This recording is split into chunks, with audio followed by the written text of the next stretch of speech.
2024 లేదా 25లో డిగ్రీ లేదా బీటెక్ చదివారా? సాఫ్ట్‌వేర్ జాబ్ కోసం ఎదురు చూస్తున్నారా? అయితే కోడ్ జ్ఞాన్ 100 డేస్ కోర్సులో చేరండి. జాబ్ సాధించండి. Welcome to Suman TV. నేను మీ సుమన్ టీవీ. జనరల్‌గా అత్తా కోడళ్ళకి సంబంధించినటువంటి అంటే ఎవర్ గ్రీన్ టాపిక్ అది.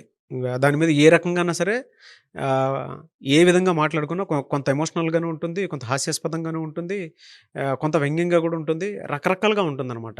కొన్ని వాళ్ళే ఉన్నారు అత్తా కోడలంటే అలా ఉండాలి అనుకున్న విధంగా ఉంటారు. బట్ కొన్ని మాత్రం చూస్తే మనం ఇలా ఉండకుండా ఉంటే బావుంటుంది అనుకునేటువంటి విషయాలు కూడా కొన్నుంటాయి. అయితే వీళ్ళిద్దరికీ సంబంధించినటువంటి వాటిలో గనక మనం చూస్తే డెఫినిట్‌గా లీగల్‌గా కొన్ని రైట్స్ ఉంటాయి. అంటే కొన్ని విషయాల్లో అంటే ఒక లైన్ వాళ్ళు అవతల దాటకూడదు. ఒక లైన్ వీళ్ళు యువతల ఉండాల్సినటువంటి అవసరం ఉండకూడదనమాట. లీగల్‌గా అటువంటి వాటికి అసలు ఎలాంటి చట్టాలున్నాయి? ఏమవుతుంది అనేది ఈరోజు మనతో పాటు హైకోర్టు అడ్వకేట్ అలాగే రవీంద్రనాథ్ గారు ఉన్నారు. అది వారి మాటలోనే తెలుసుకుందాం. హలో రవీంద్రనాథ్ గారు. హాయ్ అండి నాగరాజు గారు. అత్త కోడలపై ఎలాంటి సందర్భంలో కేసు పెట్టే అవకాశం ఉంటుందంటారు అసలు? కేసు పెట్టొచ్చంటారు. అది కూడా. అంటే అత్తగారు తన కోడలపై ఏ ఏ సందర్భాల్లో కేసు పెట్టవచ్చు? ఇది కదండి మనం Yes. అనుకున్న ప్రశ్న. ఇక్కడ అత్తా కోడల మధ్య వ్యవస్థ అంటే వాళ్ళిద్దరి మధ్య రిలేషన్‌షిప్ ఎలా ఉంటుందంటే యాక్చువల్‌గా ఈ ఒక 25 ఏళ్ళో, 20 ఏళ్ళో వేరే తన పుట్టింట్లో బతికినటువంటి ఒక అమ్మాయి అత్తవారింటికి కొత్త వాతావరణానికి వెళ్తుంది. మనకు తెలిసినంత వరకు చాలా వరకు ఏంటి 498 ఇది ఎప్పుడు పెడుతుంది? ఒక వివాహం చేసినటువంటి ఒక అమ్మాయి తన అత్తగారి మీద గాని, ఆడపడుచు మీద గాని, భర్త మీద గాని, భర్త తరపు ఇతరత్ర బంధువులు గాని, ఇంకా భర్త తరపు పనిచేసేటువంటి తన ఆఫీస్‌లో ఉండే స్టాఫ్ దగ్గర కారు డ్రైవర్ మీద కూడా పెట్టే అవకాశం ఉంది. 498 కేసు సంబంధించి మనం చాలా చూసాం. ఎంత దారుణం కూడా ఇప్పుడు మీకు చెప్పా. హస్బెండ్ పనిచేసేటువంటి కారు డ్రైవర్ మీద కూడా పెడతారు. కానీ ఇవి రెగ్యులర్‌గా కనిపిస్తున్న కేసులే. కానీ అత్తగారు కోడల ద్వారా బాధించబడితే తన కోడలు పెట్టే బాధలు తట్టుకోలేక అత్తగారు సతమతమతమయ్యే సందర్భాలు చాలా అనేకం ఉంటాయండి. చాలా సందర్భాల్లో ఏదో చెప్తారు సామెత, అత్తలేని కూడా ఉత్తమురాలని ఏదో ఒక పాటలో కూడా మాట్లాడుకుంటారు. అత్తలేని కూడా ఉత్తమురాలు మాట పక్కన పెడితే అత్తగారు ఈ కోడలు పెట్టే బాధలు 3 రకాలుగా ఉంటాయి నాగరాజు గారు. ఒకటి ఆస్తి మీద వచ్చినటువంటి వివాదాలు, ఒకటి రెండవది గృహహింస, ఇది కూడా గృహహింసే, మూడవది మానసిక వేధింపులు, నిందారోపణలు. ఈ యొక్క స్థాయి ఈ రకాలుగా ఉంటుంది. ఇప్పుడు నేను కొన్ని చెప్పే విషయాలు ఎలా ఉంటాయంటే ఏ సెక్షన్స్ దేనికి వర్తిస్తాయని మీకు చెప్తాను. ముఖ్యంగా అత్తగారి యొక్క ఆస్తి మీద కోడలు కన్నేసి అత్తని రకరకాలుగా చిత్రహింసలు పెట్టి ఏదైతే అత్తగారి యొక్క కొడుకు తన భర్త ఎవరైతే ఉన్నారో ఆ తల్లి కొడుకుల మధ్య విభేదాలు సృష్టించి అత్తగారిని మెడపెట్టి బయటకు గెంటి వేసే సందర్భాలు కోకొల్లలుగా కనిపిస్తాయి. మేము అనేక సందర్భాల్లో చూస్తూ ఉంటాం. అంటే అత్తగారిని బయటికి నెట్టివేసే ప్రయత్నాలు చేస్తారు. ముఖ్యంగా ఆస్తి వివాదాల విషయానికి వచ్చినట్లయితే ఆ అత్తగారి పేరు ఏదైనా ఆస్తి ఉందనుకోండి, ఆ ఆస్తిని ఇమ్మీడియట్గా కొడుకు పేరు రాయించేసేయమని చెప్పి, ఇమ్మీడియట్గా ట్రాన్స్ఫర్ చేసేయమని చెప్పి, ట్రాన్స్ఫర్ ఆఫ్ ప్రాపర్టీ, ఆ యొక్క ప్రాపర్టీ రైట్స్ ఏవైతే ఉంటాయో కొడుకు పేరు మీదుగా రాస్తారా రాయకపోతే మిమ్మల్ని మెడపెట్టి బయటకు గెంటేస్తామని చెప్పి అనేక విధాలుగా ఇబ్బందులు పెడుతూ కూడా అత్తగారిని వేధింపులు గురిచేసే సందర్భాలు ఉంటాయి. ఇటువంటి సందర్భాల్లో అత్తగారికి ఉన్నటువంటి రక్షణ చట్టాలు ఏంటంటే అత్తగారి యొక్క ఆస్తి కోడలు అడిగే హక్కు లేదు. ఎట్టి పరిస్థితుల్లో కూడా ఆవిడ మరణాంతరం వరకు కూడా కోడలికి రాసిచ్చే హక్కు లేదు. అంటే తన కొడుకుకి భార్యగా కోడలుగా వచ్చినప్పటికి కూడా అత్తగారి యొక్క ఆస్తి వంశపారంపర్యంగా రావాలి తప్పించి ఆస్తి బదలాయింపు చేయమని చెప్పి కోడలు వేధించడం అనేది ఎట్టి పరిస్థితి సరికాదు. అది నేను చెప్తాను. 506 సెక్షన్ ప్రకారం వేధింపులకు గురి చేసే పరిస్థితి ఉంటుంది. కాబట్టి ఎట్టి పరిస్థితుల్లో కోడలు అత్తగారి యొక్క ఆస్తిని అడిగే హక్కు లేదు. అలాగే తను బతికి ఉన్నంత కాలం వీలునామా రాసే అవకాశం ఉంటుంది తప్పించి తను బ్రతికున్నంతకాలం ఈ వేదికతో నేను చెప్తున్నాను, అత్తలు ఎవరైనా ఉంటే ఇమ్మీడియట్గా మీ ప్రాపర్టీ మీరు రక్షించుకోండి. ఎందుకంటే మీరు చివరి సమయంలో మిమ్మల్ని చూసే వ్యక్తులు ఎవరు ఉండే అవకాశం చాలా తక్కువ. ఈనాటి పరిస్థితి చూస్తే కొడుకులు కానీ, కూతుర్లు కానీ, మనవలు కానీ, మనవరాలు కానీ మెడబెట్టేస్తారు. మీ ఆస్తి ఉన్నంతకాలం మిమ్మల్ని అపురూపంగా చూసుకుంటారు. ఆస్తి ఒకసారి చేతులు మారిన తర్వాత వృద్ధాశ్రమాలకు, అనాథాశ్రమాలకు లేకపోతే వేరే చోటకి నెట్టివేస్తారు తప్పించి ఎట్టి పరిస్థితుల్లో కూడా అత్తలను చూసే కోడలు చాలా తక్కువ. అందుకని ఆస్తి హక్కు మీ చేతిలో ఆస్తి ఉన్నంతకాలమే, బెల్ల ఉన్నంతసేపే ఈగలు చుట్టూ వచ్చినట్టుగా మీ దగ్గర ఆస్తి ఉన్నంతసేపే మీ మీద అభిమానం ఉన్నట్టుగా నటిస్తారు కొంతమంది ఆడవాళ్ళు. అంటే మీకు తెలిసిపోతుంది ఏది మంచి ఏది చెడు. మంచి కోడల గురించి నేను చెప్పట్లేదు, కాస్త చెడు వ్యవహారం ఉన్నటువంటి కోడల విషయం నేను చెప్తున్నాను. మీ దగ్గర ఆస్తిని గుప్పెట్లో పెట్టుకోండి. మీరు ఎట్టి పరిస్థితుల్లో మీ యొక్క ప్రాపర్టీ కొడుకు పేర కానీ, కూతురు పేర కానీ, అదేవిధంగా కోడల పేరు మీద కానీ, మనవలు మనవరాల ప్రేమ ఉంటే వాళ్ళకి ఏదో ఒక తృణమో పనో ధనం ఇవ్వండి.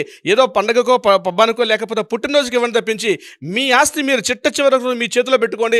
అవసరమైతే వీలునామా రూపం మాత్రమే తప్పించి ఇతరత్ర ఏ మార్గాల ద్వారా మీరు బతికున్నప్పుడు మాత్రం ప్రాపర్టీ ఓనర్స్ మాత్రం ఎట్టి పరిస్థితుల్లో మీరు రాయించకండి. అది నెంబర్ 1 గుర్తుపెట్టుకోండి. నేను ఇంకో పాయింట్ కూడా చెప్తాను ఈ వీడియో చివరిలో, అది కూడా గుర్తుపెట్టుకోండి. నెంబర్ 2 ఇంకోటి ఏమొస్తుందంటే మానసిక వేధింపులు, అంటే గృహహింస అని ఒకటి ఉంటుంది. అంటే చాలా మందికి తెలియదు ఏంటంటే DVS act, domestic violence act ఏదైతే 2005 ప్రకారం చెప్పామో అది చాలా వరకు కోడలు వాడుతుంటారు అత్తగారి మీద, అదేవిధంగా అత్తతర బంధువుల మీద వాడతారు. కానీ గృహహింస అన్నది కేవలం కోడలికి సంబంధించింది కాదు. ఎవరు దానికి క్వాలిఫికేషన్ ఒక మహిళ అయితే చాలు.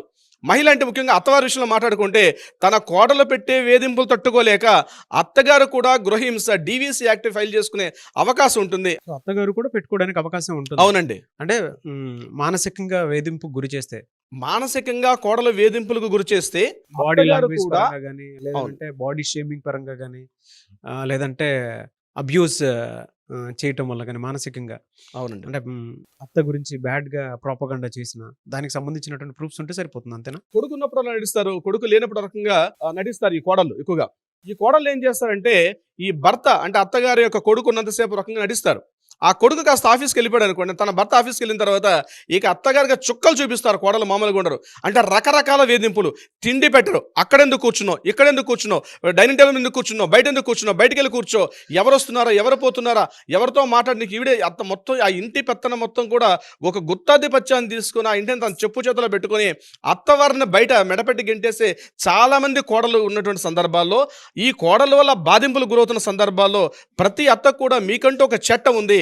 ఆ చట్టమే DVS యాక్ట్ 2005 2005 గృహహింస డొమెస్టిక్ వైలెన్స్ యాక్ట్ ప్రకారం మీ కోడల ద్వారా మీరు కానీ ఇబ్బందులు గురవుతున్న సందర్భంలో ఇమ్మీడియట్గా తక్షణమే మీరు ఆ యాక్ట్కి అనుగుణంగా మీ దగ్గర ఉన్నటువంటి ఎవిడెన్స్ సేకరించి ఇమీడియట్గా కానీ మీరు కోర్టుకు కానీ లేకపోతే ఒక అడ్వకేట్ కానీ అప్రోచ్ అయితే తప్పనిసరిగా మీకు సరైన విధంగా కోడలను శిక్షిస్తారు. అంతేవిధంగా మీకు కావాల్సిన పరిష్కారం కూడా చూపించే ప్రయత్నం చేస్తారు. ఇదొకటి గృహహింస వల్ల. మానసిక వేధింపులైన, శారీరక వేధింపులైన, ఇతరత్ర నిందారోపణలు, ఇక ఒక మనిషిగా కూడా చూడకుండా ఒక పురుగులా చూస్తారు చాలామంది కోడళ్ళు. ఆమెకి అసలు బట్టలు పెట్టరు, మంచి బట్టలు వేసుకుంటే చూడలేరు, తిడతారు, చెప్పుకోలేక లోపల కుమిలిపోయిన అత్తగారులు చాలామంది ఉన్నారు. మా దగ్గరకు వచ్చే క్లయింట్స్ని మేము చూస్తుంటాం. చాలా రకాలుగా సతమతం అయిపోతూ ఉంటారు. చాలా సందర్భాల్లో సరైనటువంటి బట్టలు ఉండి, ఇల్లు మాత్రం ఒక 4 కోట్ల రూపాయలు ఇల్లు ఉంటుంది, కోడలు మాత్రం ఆభరణాలు వేసుకొని హ్యాపీగా తిరుగుతుంటారు. ఇంట్లో అత్తగారు మాత్రం చూస్తే ఇంట్లో పని మనిషిగా మనం ఇచ్చే విలువ కూడా ఇవ్వకుండా చాలా ఇబ్బంది పెడతారు. అటువంటి పరిస్థితులు మనకు కనిపిస్తుంటాయి కోడలు పెట్టే అరలు. ఎమోషనల్ గా అనిపిస్తుంది సార్ అసలు మీరు మాట్లాడుతుంటే. చాలా మంది కింద కామెంట్ బాక్స్ లో కూడా పోస్ట్ చేసేస్తూ ఉంటారు, అంటే మా కోసం మీరు మాట్లాడారన్నంత ఇదిగా ఉంది. సో ఆ రకంగా ఆరళ్ళు పెట్టే కోడలు చాలా మంది ఉంటారు. వీళ్ళందరూ కూడా ఒక రక్షణ చట్టం ఏంటంటే డొమెస్టిక్ వైలెన్స్ యాక్ట్ అనే చట్టం ఉంటుంది. మీ దగ్గర రుజువులు తీసుకొని ఆ యొక్క ఎవిడెన్స్ అన్ని తీసుకొని ఎవిడెన్స్ ఎలా గ్యాదర్ చేయాలి సార్? ఎటువంటి వాటికి ఎవిడెన్స్ గ్యాదర్ చేయడం ఏంటంటే, ఎప్పుడైతే ఆవిడ రకంగా పెడుతుందో మీ దగ్గర ఒక మొబైల్ ఉంటుంది, ఆ మొబైల్ కాస్త రికార్డ్ చేసే అవకాశం పెట్టుకోండి. మీ మొబైల్ ద్వారా మాత్రమే రికార్డింగ్ చేయండి. థర్డ్ పార్టీ మొబైల్ అనేది మనకి 66B ప్రకారం వ్యాలిడ్ కాదు. కాబట్టి మీరు వాడుతున్న మొబైల్ ద్వారా కాస్త మొబైల్ పెట్టండి. ఆవిడ మిమ్మల్ని తిడుతుంటే ఆ తిట్లన్నీ కూడా రికార్డ్ అవుతుంటే అవి తీసుకుని దగ్గర ఒక అడ్వకేట్ని మీరు సంప్రదించగలిగితే అతను ఇమీడియట్గా దాన్ని యాక్షన్ తీసుకునే అవకాశం ఉంటుంది. ఇక చిత్రహింసలు కొట్టి అంటే ఫిజికల్ హ్యాండ్లింగ్ చేస్తున్నారు అనుకోండి, అది తీవ్రమైన నేరంగా పరిగణిస్తారు. అది కూడా ఇంకా ఇది కాకుండా కాస్త పేరు ప్రఖ్యాతుల కాలనీలో ఊర్లోనే కాస్త పేరుందనుకోండి, ఈ పేరుని డిఫేమ్ చేసే వాళ్ళు ఉంటారు. అటువంటి సందర్భాల్లో డిఫమేషన్ యాక్ట్ వేసుకునే అవకాశం ఉంటుంది. సెక్షన్ 499 500 ప్రకారం డిఫమేషన్ సూట్ వేసుకునే అవకాశం కూడా ఉంటుంది. అంటే మెడపెట్టి బయటకు కంటేసారని కాదు. అటువంటి సందర్భాల్లో మీకు సీనియర్ సిటిజన్ యాక్ట్ 2007 మీకు రక్షణ చట్టంగా ఉండే అవకాశం ఉంటుంది. అంటే ఒక వృద్ధ తల్లిదండ్రులు, అక్కడ ముఖ్యంగా అత్తగారి విషయం కావచ్చు, లేకపోతే మామగారి విషయం కావచ్చు, ఒకవేళ ఇద్దరు మామగారు ఉండాల్సిన అవసరం లేదు, ఒకవేళ అత్తగారు ఉన్నారు ఇంట్లో, మీరు సీనియర్ సిటిజన్ అయ్యి ఉండి మిమ్మల్ని మెడపెట్టి గంటేసి వృద్ధాశ్రమాల్లో మీరు వెళ్ళిపోండి, మీ ఇక్కడ ఇంట్లో ఉండాల్సిన అవసరం లేదని కానీ మిమ్మల్ని ఇబ్బంది పెడుతుంటే మీరు ఇమీడియట్గా దగ్గరలో ఒక ఆర్డీఓ గారిని సంప్రదించి ఈ రకంగా నా పరిస్థితి అని చెప్పి ఒక రిటర్న్ కంప్లైంట్ ఇవ్వగలిగితే వాళ్ళకు కూడా నోటీస్ ఇష్యూ చేసి మీ యొక్క పరిష్కారం, అంటే మీకు ఏ సమస్య ఉందో ఆ సమస్యని పరిష్కారం అయ్యే దిశగా కూడా ముందు ఒక కౌన్సిలింగ్ చేసే ప్రయత్నం చేస్తారు. కౌన్సిలింగ్ కూడా లొంగకపోతే చట్ట ప్రకారంగా చర్యలు తీసుకునే అవకాశం కూడా ఉంటుంది. చిత్రహింసల విషయానికి వచ్చినట్లయితే చిన్న విషయాలు ఉంటాయండి. ఇంట్లో బెడ్రూమ్లో, మాస్టర్ బెడ్రూమ్లో వీళ్ళు పడుకున్న మంచం మీద ఆ యొక్క అత్తగారు కూర్చుంటే ఒప్పుకోరు. వీళ్ళు వాడుతున్నటువంటి వాష్రూమ్స్ వాడడానికి కూడా వాళ్ళు ఒప్పుకోరు. వీళ్ళు నడుస్తుంటే వాళ్ళు ఎదురుగుండా నడిస్తే కూడా ఒప్పుకోరు. అంటే ఇంత తీవ్రంగా ఉంటాయి యొక్క వేధింపులు నేను చూసినట్లయితే. ఇది కాకుండా కాస్త మంచి చీర కట్టుకుని వెళ్తే కూడా ఇష్టపడరు. ఒకవేళ ఇంటికి ఎవరైనా చుట్టాలో, బంధువులో, మిత్రులు ఎవరు వచ్చినట్లయితే ఎవరైనా పరిచయం చేయడానికి ఇంట్లో పని మనిషిగా పరిచయం చేసినటువంటి వ్యక్తులు కూడా, కోడలను కూడా నేను చూసిన సందర్భాలు ఉన్నాయి. అంటే అత్యంత హీనాతిహీనంగా, అత్యంత నీచంగా, ఇంత దారుణంగా ప్రవర్తిస్తారో కోడలు అంటే ఆ రకంగానే ప్రవర్తిస్తారు. ఆ రకంగా ఉన్నటువంటి బాధలు పడుతుండే అత్తలు ఎవరన్నా ఇమీడియట్గా మీకు చట్టాలు ఉన్నాయి, మీకు రక్షణాత్మకంగా మీకు వ్యవస్థలు పనిచేస్తున్నాయి కాబట్టి వాటిని మీరు ఆశ్రయించితే తప్పనిసరిగా మీకు ఒక రిలీఫ్ దొరికే అవకాశం ఉంటుంది. ఇక ఆస్తి ప్రకారంగా చూసినట్లయితే, డబ్బుల విషయం చూసినట్లయితే వాళ్ళకి మందులు మెడిసిన్స్ కూడా ఇవ్వరు నాగరాజు గారు. పెద్ద వయసు వారు ఉంటారు, మెడిసిన్స్ ఇవ్వరు. ఇంత మెడిసిన్స్ అవసరం అని చెప్పి లో క్వాలిటీ మెడిసిన్స్ తెప్పిస్తారు. ఒకవేళ టెస్టులు కానీ డయాగ్నోస్టిక్స్ కానీ వెళ్ళాలనుకుంటే వాటికి కూడా మందులు, ఆ డయాగ్నోస్టిక్ కూడా ఏదో నామాత్రంగా చూస్తారు. ఇవన్నీ తెలిసి కూడా కొడుకు కోడలకు మాత్రం, తన భార్యకు మాత్రం సపోర్ట్ చేస్తాడు. తల్లి అన్ని రకాలుగా బాధలు పడుతుంటే చూసి చూడనట్టుగా వెళ్ళిపోయిన ప్రబుద్ధులు కూడా చాలా మంది కొడుకులు ఉన్నారు నాగరాజు గారు. ఎలా సార్ అంటే ఇటువంటి సిచ్యువేషన్స్ ఉన్నప్పుడు ప్రతి ఒక్కరు కూడా రిలేట్ చేసుకొని మీరు చెప్తుంటే ఏడ్ చేసుకుంటారు కూడా, ఇది మా పరిస్థితే మేము అనుభవించేది అని చెప్పి అది తెలుస్తుంది. మీరు మాట్లాడేటప్పుడే తెలుస్తుంది. అంటే మనం అవునండి. జనరల్గా వీడియోస్లోనే చూస్తూ ఉంటాం, బెడ్రూమ్లో పడేసి కుడుతుంటారు కొంతమంది కోడళ్ళు. అంటే కొడుకు కూడా దానికి తగ్గట్టే సపోర్ట్ చేస్తూ ఉంటారు. అలాంటివి ఉంటాయి. ఆ ప్రాసెస్లో వీడియో చూసేటువంటి వాళ్ళు మిమ్మల్ని అప్రోచ్ అవ్వాలి అనుకుంటే, అపాయింట్మెంట్ తీసుకోవాలనుకుంటే, ఎవిడెన్సెస్ సేకరించిన తర్వాత ఎలా అండి మిమ్మల్ని అప్రోచ్ అవ్వాలంటే ప్రాసెస్? ఇమ్మీడియట్గా నాగరాజు గారు, ఇటువంటి పరిస్థితుల్లో మీకు కానీ ఎదుర్కొంటున్నారు, ఒక అత్తగారి స్థానంలో మీరుంటూ ఆ ఇంటికి ఉండాల్సిన హోదా మీలో తగ్గింది, మీరు అనేకంగా మానసికంగా శారీరకంగా ఇబ్బందులు పడే పరిస్థితులు ఉంటే తక్షణమే చేతిలో ఫోన్ తీసుకోండి. ఇమీడియట్గా కింద స్క్రోల్ అవుతున్న నెంబర్ని కాంటాక్ట్ చేయండి. లీగల్ టీం అప్రోచ్ అవుతారు, మీకు కావాల్సిన సలహా సంప్రదం అందజేస్తారు. అది కాకుండా న్యాయపరంగా పరిష్కారం కావాలంటే కూడా ఆ దిశగా కూడా ప్రయత్నం చేస్తారు Nagaraju garu. Okay, anyway sir, thank you అండి. Thank you so much Alagari Ravindranath garu. Thank you so much Nagaraju garu. చూసారు కదా వీడియో. ఈ వీడియోపై మీ అభిప్రాయం కమెంట్ బాక్స్లో పోస్ట్ చేయండి. ముఖ్యంగా మీరు కనుక హైకోర్టు అడ్వకేట్ అలగరి రవీంద్రనాథ్ గారిని సంప్రదించాలనుకుంటే స్క్రీన్ మీద మీ కాంటాక్ట్ నెంబర్ కనిపిస్తుంది. దాన్ని మీరు కాల్ ఆర్ మెసేజ్ వాట్సాప్ చేసి వెంటనే అపాయింట్మెంట్ బుక్ చేసుకోండి. మీకు ఏ సమస్య ఉన్నా లీగల్ రెమెడీ కోసం మీరు డెఫినెట్గా చూస్తున్నట్లయితే స్క్రీన్ మీద కనిపిస్తున్న నెంబర్కి సంప్రదించండి.